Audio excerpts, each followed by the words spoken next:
Hi guys, and welcome to this episode of the Happy Knitting Podcast. My name is Julia and I'm coming you today on a Thursday during my lunch break. It is the 26th of March 2020 and I'm just so happy to be chatting to you during these very stressful and sometimes scary coronavirus times that we are living in right now. So because it is that time and it is pretty scary and a lot of us are staying home more and they have more time, and maybe we also feel like we need to connect with people more and want stuff to watch that maybe inspires us and so on. Like I said in my last episode, I am trying to record twice a week, so I will do a regular podcast format in my next episode on the weekend. And today I'm once again coming to you with a bit of a special episode.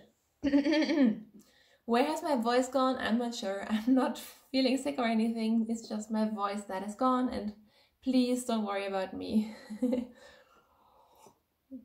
So, what are we going to talk about today? I asked you guys for some questions that you'd like me to answer on the podcast, and I think I asked a little bit late, so I expect that there will be more questions after I filmed this, but I thought I will just answer a couple of questions from you guys, and hopefully it'll be interesting to you. It'll just be a bit more of a chatty episode than it usually is. So I am knitting, by the way, on my So Faded sweater, which is a pattern by Andrea Mowry. I'm using some fingering weight hedgehog fibers sock yarn, and well, I'm only using one color right now, so I have finished fading in the second color and I'm now just knitting round and round, which is perfect for chatting to you and also just knitting a couple of stitches every now and then. So I have kind of sorted the questions, so we start with the knitting and the content and the podcast content first, and get more chatty and more into like live stuff that not everyone might be interested in later. I've also pretty much just copied down those questions on my computer down there, which is why I will be looking down there every now and then. And if you're wondering, I haven't really thought about the answers too much in advance, so I know I'm not the most eloquent, and I'm okay with that. I thought it would be more fun to kind of just answer spontaneously rather than giving you a meticulously crafted answer. Not that that is ever in danger with me, because that will probably never happen. Anyhow, should we get started? I think we should get started. Alright, so the first question that was asked was, why did you decide to podcast in the first place? I realize it can be strange to talk to a camera. And that is actually a very good question, and I think it's a fun one to answer at the beginning of this episode. So I started podcasting, I think 4.5 years ago, which is crazy. So I've been doing this for a long time. And back then, there weren't so many knitting podcasts. I remember one that I think influenced me the most and kind of got me started was, of course, Mina of Knitting Expat. I was also watching a lot of Little Bobbin's podcasts. And there were a lot of small ones, some of which they don't exist anymore today, sadly. But I think everything was a bit more low-tech back then. There were just not that many like influencers and YouTubers and all of that. At least that's how it seemed to me. And back at that time, I was at university. I was already living with Kai, who is now my husband. But I had quite a bit of spare time, and I basically didn't think about it too much, to be honest. Like, I listened to other people explain their story, and they really thought about what they had to add to the community, and they had a lot of really good plans, but sometimes also maybe it might keep people from actually podcasting because someone might feel like they don't have anything to add, or they don't do anything hugely different that is worth talking about.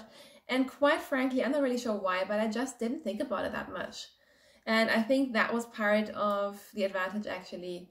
I basically just, I'm not even sure if I recorded with my phone or my computer. I tried both and the quality was terrible, and please don't go back to watch those episodes because they are horrendous. But the only thing I knew, and I think someone said that as well before I started, was if they had rewatched the episode before uploading it, they would have never put it on the internet. So I pretty much just sat down, recorded something, and then put it on YouTube, and I didn't think about it. And I think that is the biggest tip, because otherwise, again, you will never do it, or at least I wouldn't. I, believe it or not, I don't like public speaking that much, and like those exercises where they make you film yourself and then you listen to yourself talk, those are terrible for me. So I think I'm just like everyone else with that. So my advice would be not to overthink it.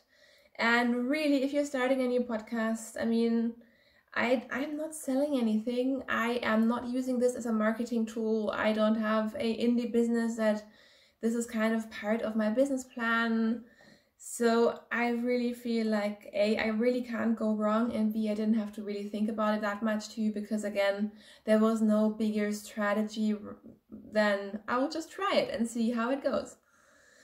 So yeah, that is basically the story behind my podcast, and very quickly it kind of just became a regular fixture of my week. So I've been, I think, recording weekly almost all of the time that I've been podcasting. And the good thing is, when you start out and your episodes might be a bit more terrible, you don't have that many people watching, so it's not like you're letting anyone down, and people are really nice. So pretty quickly I got amazing feedback, and now I don't feel like I'm just talking to a camera. I'm talking to you guys, and I'm talking to other podcasters, and we all kind of talk with each other and this community, and I think that is a really, really fun part of podcasting. So it doesn't feel like a solitary sort of activity. And next up, do you still have your very first hand-knitted pair of socks? I actually don't. So the sad story is, my very first pair of socks that I knit, my grandma taught me how to knit them, but she kind of forgot how many stitches we needed to cast on. And so I knit a tight sock. It was a ribbed sock with, I think, 46 stitches, or maybe it was 50 stitches. It was a really weird number, and they were way too small. And again, I didn't really follow a pattern. I just kind of did what made sense. And at some point I rang up my grandma and I was like, okay, I want to do the heel now. Tell me what to do. And I would literally just, scribble on a tiny bit of Post-it, like, how would I do the first part of a heel flap, and so on. So it was very much not scientific and perfect. And I think I gave those socks to my sisters, who were back then, I don't know, they were teenagers, but they were quite small and they have smaller feet. I don't know if anyone ever wore those first socks, but it didn't really matter. And then, I will be honest, I knit so many socks, but I can't really remember which one was my second pair or my third pair. And sadly, I don't know where they went, to be honest. I do throw out socks that are not nice anymore regularly, but I don't throw them out that often, and I really don't know where they went. But at some point, I think some of them must have just vanished through a couple of moves and all of that. So a very sad story. I don't have anything to show you, and I don't think I have any sort of like blog posts or anything about those first couple of socks anyways, but no, I don't have them anymore. But I have many more socks these days. And next question, if you have some special yarn, how do you search and choose the right pattern for that yarn? I thought that was a really interesting question, by the way. So it depends. Generally, I usually buy yarn with some kind of rough plan. So if I buy sock yarn, I know that most likely it'll be a pair of socks, and I have my sort of standard pattern for that. If I buy bigger quantities, I will buy yarn already with a plan in mind, like I want this to be a cardigan or a sweater of some kind. I want this to be a summer top, a vest, and then I will buy the amount sort of accordingly. So usually I will buy, for my size, about 3 skeins of fingering weight yarn to make a garment. 3 skeins of sport weight yarn is cutting it close, but it also works. And I don't really buy many sweater quantities in heavier yarns, but again, I would buy more. And then when it comes to actually using that yarn, again, sometimes I have a specific plan, so I will buy it for a specific project, but that doesn't happen that often. But then I'll be like, okay, I have, I don't know, 3 skeins of this woolen spun 4-ply yarn that I want to turn into a sweater, and I usually either know what kind of gauge I want to be knitting at, or sometimes I will actually gauge swatch. If I don't have a certain pattern in mind, I will swatch with a gauge that I like and then actually filter patterns on Ravelry based on that gauge. That is just something I do sometimes. Just generally, I spend a lot of time on Ravelry searching through patterns. If you do in the advanced search, the advanced pattern search, there are so many filters and I use a lot of them. Like I will say, I want to knit a cardigan, I want it to be top down, I want it to have raglan increases. I want to see patterns that are mostly only knit with one color, for example. And then I will use the different sorting tools as well to just kind of make a selection of what I want. And again, you can filter by the amount of yardage used, you can filter by gauge. So I use Ravelry a lot for that. Sometimes again, I know the pattern that I want to do, so then I will swatch and then usually just do some math to make my gauge work with the pattern. I don't tend to just strictly change needle sizes until I get gauge. I tend to go more with how much I like a fabric, and then I will just knit a larger or smaller size and I will just make modifications. The only exception to that, I guess, is when I have single skeins for shawls, and again, that doesn't happen that often. I rarely buy single skeins that are not sock yarn, but if I do, I know that, I mean, there are so many patterns for different shawls, so again, I will most likely just choose a pattern later. And I'm trying to think whether I'm forgetting anything. I mean, a skein of DK weight yarn, I know I can always whip up a hat or something out of it, so sometimes I don't think about it too much. But generally, I go very much with knowing already what kind of yardage and yarn I like. I think that's also a big part. Like, I would probably not buy a huge amount of variegated yarn for a sweater because I know that most times I don't want to wear a sweater out of variegated yarn, which is just my personal preferences. So I know what I'm buying most of the time. I have a rough idea of what I want to do, and then I will just figure out a pattern and yarn combination later. And you know what? Sometimes it doesn't work out. And sometimes I buy things with specific garments in mind and then I end up doing something completely different. So I don't stick to my own rules all the time, but I kind of figure things out that way. And when I feel like I want to knit something new, but I don't have a plan in mind, sometimes I will just go into Stash and pick a yarn and then pick the pattern. Or sometimes I will be like, I really want to knit a sew-faded sweater, for example, and then I will go through my stash and just see what yarn suits that purpose. So I have a couple of sweater quantities, for example, of fingering weight fades essentially. So when I chose this, I had a couple of skeins in mind that I could use for this pattern and this idea, and then I chose the yarn afterwards. And the next question was, any garment knitting plans? And yes, I'm glad you asked. Actually, the other day I was feeling a bit stressed out by everything and I was like, I'm going to sit down now and I'm going to decide what garments I want to knit. So I have listed a couple, and the first two are ones that I see myself casting on actually very soon. The first one is one that, I don't know, it never appealed to me, and all of a sudden I feel like, yes, I must make that, and that is the V-back tee by Jamie Hoffman. By the way, I'm not going to insert any photos or anything here because I always feel weird about taking other people's photos, even if it is on Ravelry or whatever, and putting them onto my channel. I don't know, I'm weird about that. So you will have to look them up if you're interested. But the V-back tee is a tee out of fingering weight yarn, I believe, and it has like a V back, but you can wear it both ways around, which I think is really cool. So you can either have the V-neck at the front or the back. I think I can get away just about with 2 skeins of fingering weight yarn, which is great because I have 2 skeins of yarn in my stash, 2 skeins of Knit Picks Hawthorn that I was given as a gift, and I never really knew quite what to make of them because I didn't want to separate them. And most garments that I knit, again, they wouldn't have been enough on their own, but I think I want to make that V-back tee. It originally comes in like a faded version, but you can of course also make it just a single color. And because it has a bit of an A-line fit, I think even throughout pregnancy it should be able to fit me for a while, which is a good idea.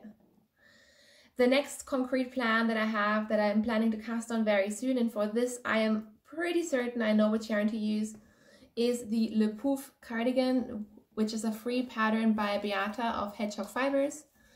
It is a marled top-down cardigan, and you marl 2 yarns together to create a fade, and this is the yarn that I think I'm going to use for it. I know the yellow is kind of out there, but I think it would be a very, very fun pop of color. It'll go quite fast. This yarn is Tausendschön. I talked about this on my last podcast episode in case you're interested. And yeah, again, I think I'll cast that on pretty soon. I think it should be very fast. I do need more cardigans for obvious reasons. So that is something, I'm actually keeping the yarn out for it. Who knows, maybe I'll change my mind, but I do feel like I'm going to cast this on very, very soon. And it has very flared or open, poofy sleeves, which I appreciate. A lot of people like them, and I do like that effect on other people, so I don't want to take that away. But I think for me personally, I'm going to just make more sort of fitted sleeves, and it will be something that is very, very wearable for me in the future, I hope.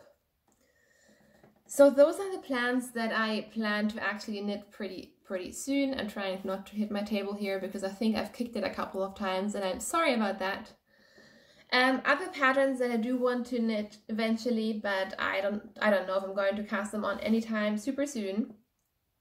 One is the Mountain Mist pattern by Tin Can Knits, which I actually already have in my library because I bought the Strange Brew book that it's in a while ago. It's a pattern that I've been wanting to knit for a while. Never got around to it, but it is something that I do want to stash dive sometime soon. I also really want to knit the Shifted sweater by Justyna Lokowska, which is, I think it's a bottom-up sweater. And it's basically all over cables, which is beautiful. It's very simple cables, so again, it should be pretty mindless. I would do the cables without a cable needle, as I usually do. Again, just something in my mind. I don't really know. I don't know what weight it is. I need to figure some stuff out. So again, I don't see myself casting it on right away, but it is a design that I do want to make. And lastly, one that has recently popped onto my radar is the Pink Velvet sweater by Andrea Mowry, which is a top-down, I believe, colorwork yoke sweater. Hers, she has actually used, I think, like a fluffy Surrey alpaca or something for the colorwork, or part of the colorwork, so it's very fluffy and different. But I think what I will do is I will just knit it with regular yarn. So I will leave out the fluffy mohair or alpaca, whatever it is. But it just looks like a nice colorwork yoke, and I mean, I have so many colorwork yokes that I want to knit. I have a couple of patterns by Jennifer Stein-Gass that I've already bought, and I just really need to sit down and knit some colorwork yokes. And I currently don't have any on the needle, so again, something like that will happen sometime soon. Actually, one last project or sweater that comes to mind is actually what I'm wearing today, which is, this is the Boxy sweater by Joji Locatelli. And this is one that it takes a long time to knit because, I mean, this is the fingering weight Boxy and it is 1,000,000 stitches.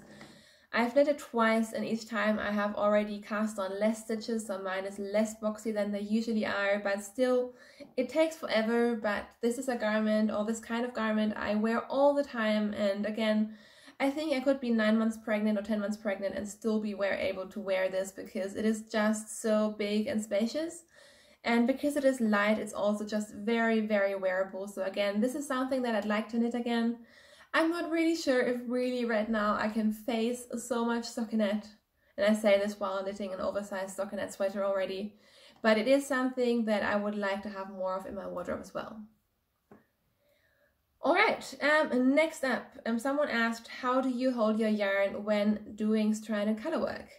So there are different ways to hold your yarn. Generally, as you can maybe see, I am a continental knitter, so I have my yarn in my left hand and it works pretty well for knitting fast. I feel like I'm not knitting very fast while I'm talking to you because I am finding it quite hard to multitask. Not necessarily talking and knitting, but trying to also look at the camera and not look like a complete idiot. So generally I am a continental knitter, and when I do color work, I hold both yarns in my left hand. I should have brought over 2 yarns to show you, but essentially I hold one yarn like I usually would, and then the other yarn I will loop around my finger the other way. And that will just help me have some distance between both strands of yarn. And I will always hold the contrast color to the left. And that gives me pretty even tension. It is all definitely just a case of practice. I have tried the Norwegian knitting thimble, which is a little tool that you put on your finger, and it has little loops so you can thread each of your yarns through one of the loops. I didn't hate it, but it didn't really help me either, so I like to knit just with holding both yarns in my left hand. I know that some people do one yarn in the left, one on the right. Some people do English style knitting, so they have both yarns in their right hand. It's really just up to you, but that is my preferred way of doing color work. And I remember when I first tried color work, I thought it would be magic and how do people do it? And it was so frustrating, but it really is just a matter of practice. And I think no matter what technique you choose, you will eventually get the hang of it and it will become very, very easy. And next sort of technical knitting question was, any tips for keeping even tension for a magic loop? I have tight stitches between needles. So again, I remember both learning magic loop for the first time and then doing 2 at a time socks for the first time. And again, sorry to repeat myself, but it is very much a matter of practice. Generally, if you have tight sort of edges between your needles, you're probably just pulling too tight. So it always feels weird when you turn to really just leave everything loose and not overthink it, because you feel like there's a gap and you need to close it, but most of the time I think we already overcompensate, which is why it gets kind of tight at that point. So I can only recommend to loosen up and, you know, maybe try those first couple of stitches after changing your needles, knitting especially loose, and the worst that can happen is that maybe you'll have the opposite problem, but most of the time you will fix it.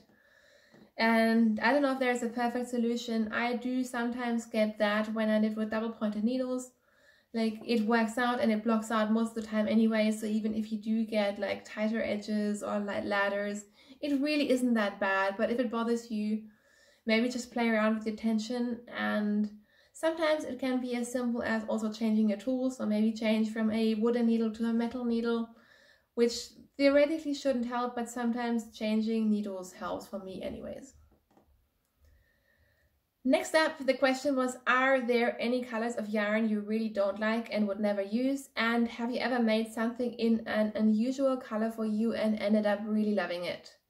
And I thought about this quite a bit, and I will be honest, there is no real color out there that I hate. One color that I probably don't really knit with is brown, because I just don't have a lot of brown in my wardrobe, and I tend to also not knit black because it hurts my eyes. But I have a couple of dark gray sweater quantities that I do want to knit up, so that will change very soon. In terms of, so I don't have a color that I hate.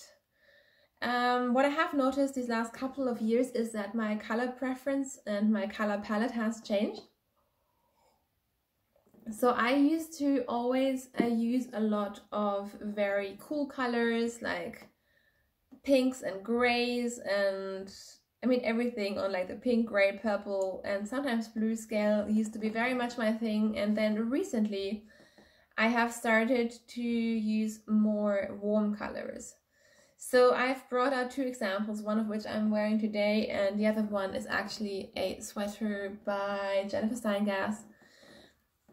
And both this like rusty orange and this olive green, these are colors that I would not have picked for garments years ago.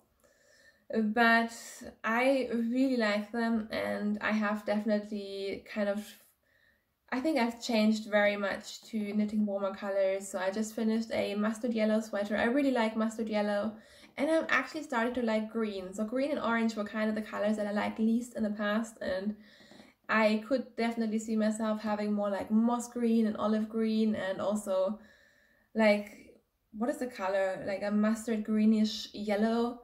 These colors really, really appeal to me all of a sudden, so that definitely changed.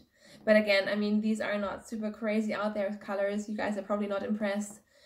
Again, they're just things that I wouldn't have made in the past, but now I really like them. And for example, this sweater, I am liking it and wearing it much more than I thought I would. So that's definitely a good sign.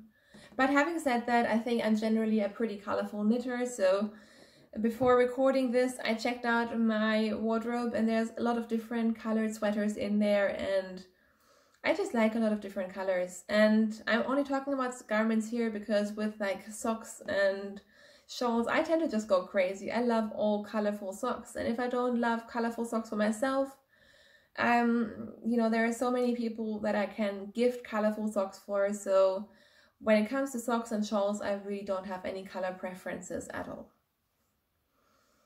How do you store your shawls? Very badly. I store them terribly badly. And that's not even a word. And apparently I'm forgetting how to speak English. That's a good start. Only 2 more questions to go, by the way. So I have a couple of shawls that I just have out. So I will just have them in like our little, it's not even a real wardrobe when you walk in, but we have this space, and I just have a couple of shawls and hats, like things that I'm wearing all the time. For example, right now in winter, that go with my coat. I will just have them draped over there, and then I will just have them ready to go whenever I leave the house. The rest of my shawls, they're currently living in a drawer, or in 2 drawers, and I have rolled them up. So it's very hard to store shawls, I think, because they tend to want to be blocked, and no matter how you store them, unless you have like huge space, which I don't, they will get squished. So I think for me personally, I like rolling them better than folding them. So I just basically roll them into like tight little sausages, and then they go into my wardrobe with a couple of mothballs. And it's not the best storage, to be honest. I have too many shawls and I don't really know what to do with them, because I tend to give garments away or socks if I don't like them or wear them. But I don't really feel comfortable giving away shawls, because I feel like most people, probably if they are not knitters, they wouldn't really know what to do with a colorful shawl. So if you have any good idea about that, please do let me know. I would actually want to sell a couple as well, but again, I don't really know how to go about that, and I'm not really sure if that's something that people would be interested in. And like I said, I would be happy to just donate a couple that I don't wear anymore, but I don't want someone to get them and like in a shelter and be like, what the heck is that? And then just throw that out, because that would be just really, really sad. So yeah, that's kind of where I am with my shawl storage situation right now, but I'm not quite happy with it. I'm much happier with how I store my sweaters, because I will have them in my wardrobe and I will wear them all the time, so I'm not worried about moths with that. And then in summer, what I will do is, I'll probably do that sometime soon, once we have hit the last cold spell, which I think is supposed to come next week. So I will then wash my sweaters and put them, like the wintry ones that I will only wear throughout winters, or like my Let Lopi sweaters, my really thick colorwork sweaters, I will put them in a vacuum bag, and then they are safe from the elements during summer, and also they're just put away. So then all the sweaters that remain in my closet are ones that I actually wear all the time, and it makes it a little bit easier for me. And my socks, I have all of them in a huge box with a lid, and I can, again, I wear them all the time. I sometimes also just wash all of my socks, so I'm much happier with that as well compared to my shawls, and I think they are doing pretty well. And the last 2 questions are not knitting related.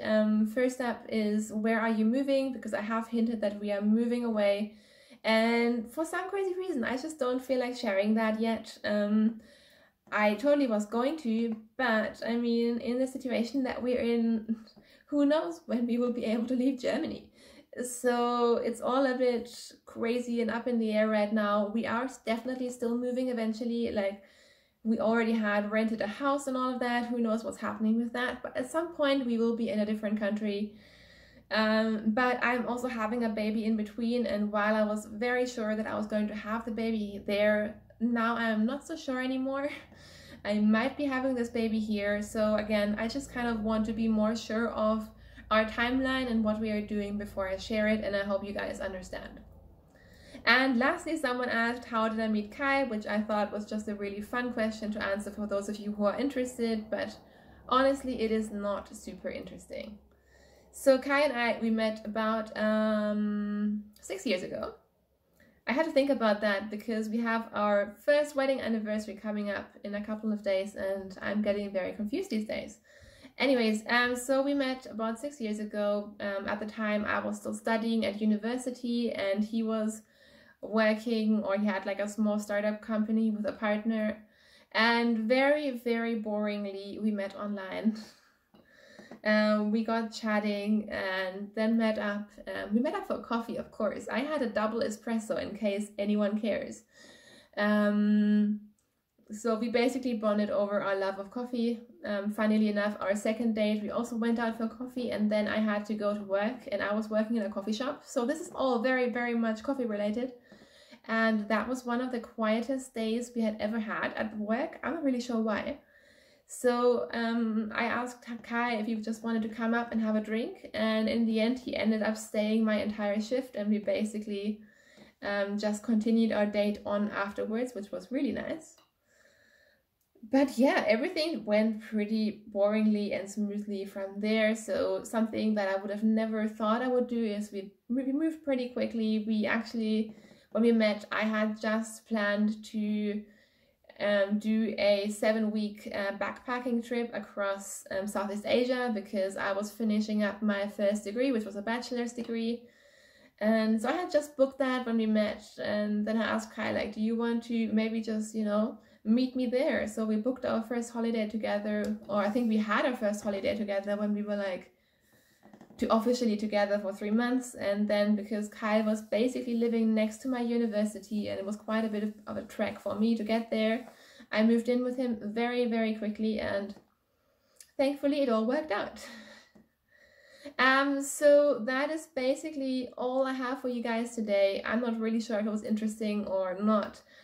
I'm sorry if it's a little bit rambly, but it's not like I didn't warn you. I will be back with more like knitting podcast content with FOs and whips and acquisitions and all of that on either Saturday or Sunday.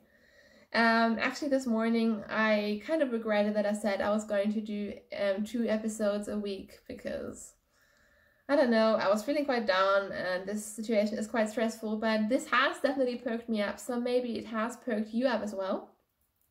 And again, if you have more questions, I think I'll be doing this again, unless you guys tell me you're not interested in it. But if you are, I will probably do this again sometime soon. So again, get in touch if you have any either burning questions or just ideas of what I can talk about in the future, and I'm sure we can find something to talk about.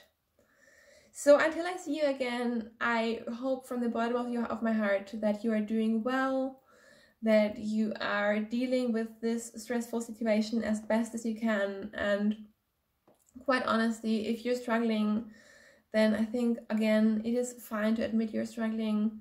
We don't all have to be super productive and perfect and everything right now. If you're just getting through the day, honestly, I'm doing the same thing. I think lots of us are doing the same thing. But I hope you're staying safe and staying home, staying healthy. And I will see you very, very soon. Thank you for watching. Bye!